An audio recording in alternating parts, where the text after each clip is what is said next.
I think it's an irony that the US first created this Taliban group and gave them weapons and whatnot, and then the US trained the Afghan army to counter the Taliban. I want to know what is the sense of this. That's a very good question.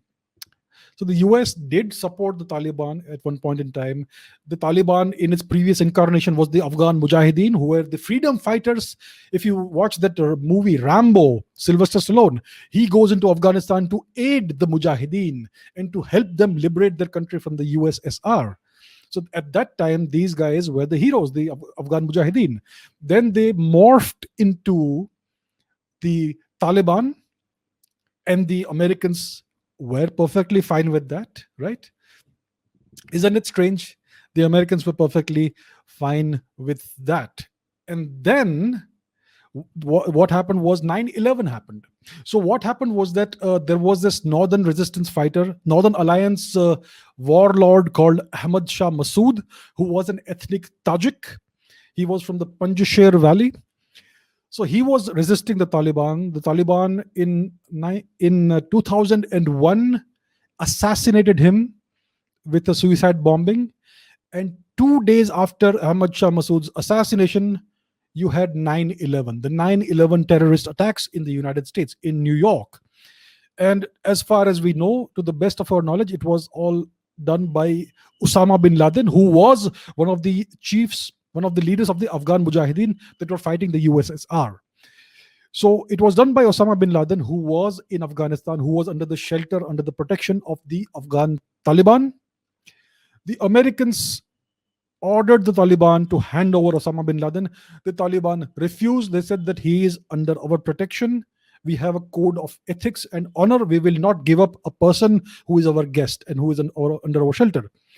In response, the Americans invaded and occupied Afghanistan. They defeated the Taliban, supposedly.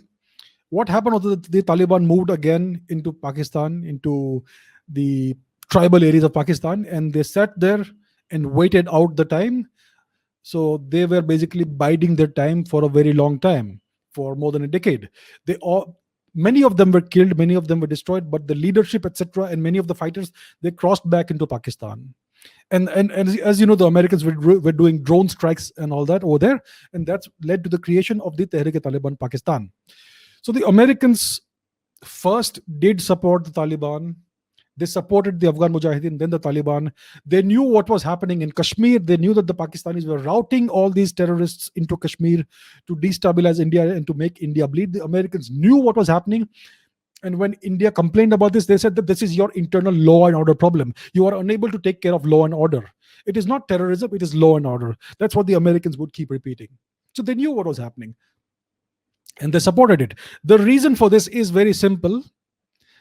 In the 1990s and early 2000s, the US was still in its post-Cold War high. They had won the Cold War. They had ensured the disintegration of the Soviet Union, and they were the only remaining superpower in the world. And India had dared to declare itself a nuclear power in 1998, I think. India did 5 nuclear tests and it declared itself a nuclear power. That was unacceptable to the US. How dare this little country try and rise up to our level? And that's why the Americans allowed and encouraged the Pakistanis to conduct these terrorist operations in India, in Kashmir and other places. And that is why they allowed the formation of the Taliban, and they basically turned a blind eye towards that, or a benevolent eye towards the activities of Pakistan.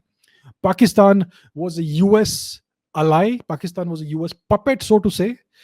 It was an instrument of the US, and they wanted to teach India a lesson. And that's why they encouraged the Pakistani activities of creating these terrorist outfits, a number of terrorist outfits in Kashmir, and the Taliban itself, which took over Afghanistan.